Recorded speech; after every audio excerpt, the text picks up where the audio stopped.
Hey guys, in this video, I'm going to show you how to import a OneNote notebook. Okay, it's really easy and simple. First, you want to come here at the top left hand panel. Okay, you want to click on File, right? And then what I need you to do once File opens up, I want you to come here and click on Open from this menu. So click on Open. You'll see a bunch of different options. So we'll see your OneDrive. You'll see this PC. All right. You'll see add a place or browse. What I'll do is I will browse and I'll find the location.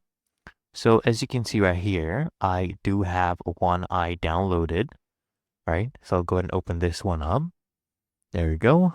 I have my notebook right here. I'll just go ahead and open this up and we will go ahead and import this. Okay. So just wait for this, and there you go. It has been imported. Really that easy and simple.